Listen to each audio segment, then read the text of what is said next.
Léa Dorion. Bonjour Jean-Philippe. Léa Dorion, vous êtes maître de conférence à l'Université Paris-Saclay. Vous êtes co-auteur avec Alban Ouab, Télécom Paris, d'un article dans la Revue française de gestion, La science-fiction spéculative féministe, un matériau pour désincarcérer les imaginaires des organisations alternatives. Vous êtes une spécialiste des organisations alternatives.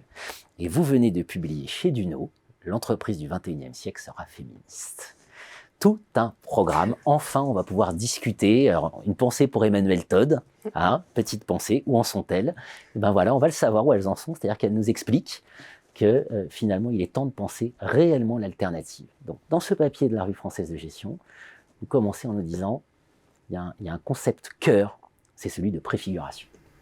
Oui, alors tout à fait. Il y a beaucoup d'organisations alternatives qui cherchent à être des organisations préfiguratives, c'est-à-dire qu'elles cherchent à préfigurer dans le présent le futur qu'elles souhaitent voir advenir. Et donc ça implique de s'organiser différemment dès aujourd'hui. Donc il y a une nécessité de mettre en cohérence les fins politiques et les moyens organisationnels pour y parvenir. Donc par exemple, un exemple classique, c'est celui de la décision. Il faut prendre des décisions aujourd'hui d'une manière qui produit de l'égalité. Donc de manière consensuelle. Et ça pose un certain nombre de difficultés puisqu'effectivement, nos pratiques, elles sont contraintes par nos imaginaires. S'organiser différemment, ça nécessite d'imaginer autre chose, ce qui est un petit peu l'enjeu de notre papier aujourd'hui, puisque pour produire de nouveaux imaginaires, il faut des sources d'inspiration renouvelées. Alors là, vous allez les chercher dans la science-fiction, et donc 2 romans qui vous servent à élaborer. 2 romans, donc le premier c'est La main gauche de la nuit. La main gauche de la nuit, et le deuxième, Les Dépossédés. Donc l'auteur de ces 2 romans. C'est Ursula Le Guin, c'est une autrice états-unienne de science-fiction féministe. Oui. Et donc ces 2 romans, effectivement, on peut les qualifier de science-fiction spéculative féministe. Donc cette idée de science-fiction féministe, elle cherche à questionner un petit peu les romans traditionnels de science-fiction qui reposent quand même sur un certain nombre de représentations à la fois assez misogynes avec des personnages féminins très stéréotypés et des héros très conquérants, etc. Et aussi sur des imaginaires impérialistes où c'est toujours un empire galactique qui va coloniser des mondes, etc. Donc la science-fiction féministe, elle cherche à penser autre chose. Et à proposer des récits qui sont aussi moins intéressés de technologie et s'intéressent plus à une réflexion en termes de sciences sociales, donc c'est une réflexion politique, pour essayer de penser d'autres possibles.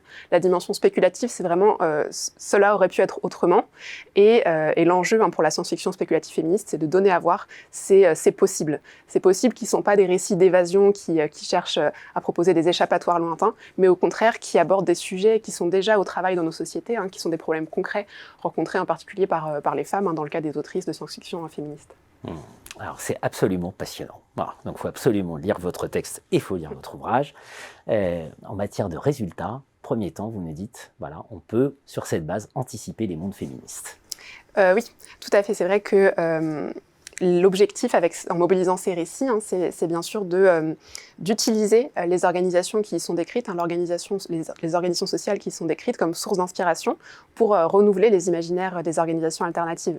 Parce que les organisations alternatives, elles vont souvent être demeurer prisonnières de représentations sociales dominantes. On constate par exemple dans des organisations des mouvements sociaux la persistance d'une division genrée des tâches, où les femmes vont avoir des tâches moins visibles, moins valorisées.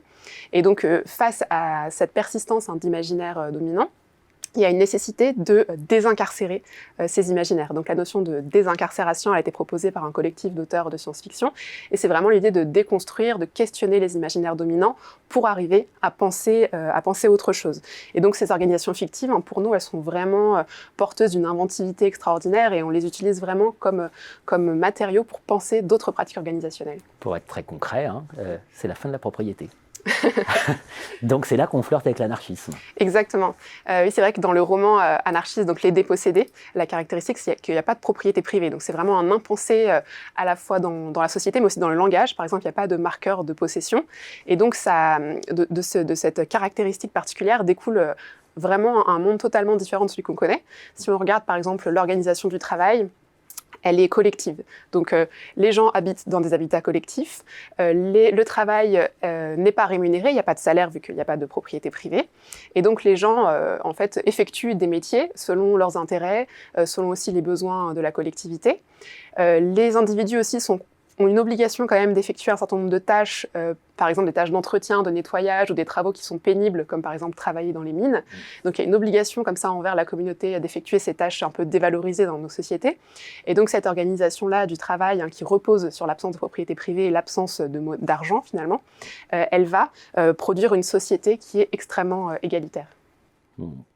Et sur cette dimension anarchiste, en fait, en vous lisant, on se dit enfin la gestion ose s'attaquer à un sujet d'économie politique finalement.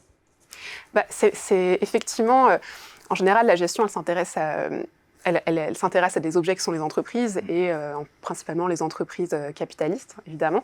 Et c'est vrai que la gestion, quand même, commence à s'intéresser à des organisations qui s'éloignent de ces systèmes de gouvernance-là.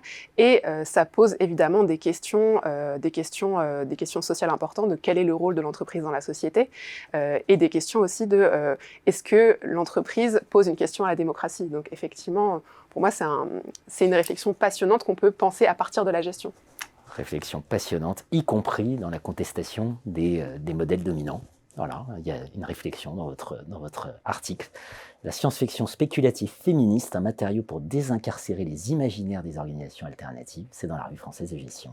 Merci Léa. Merci beaucoup.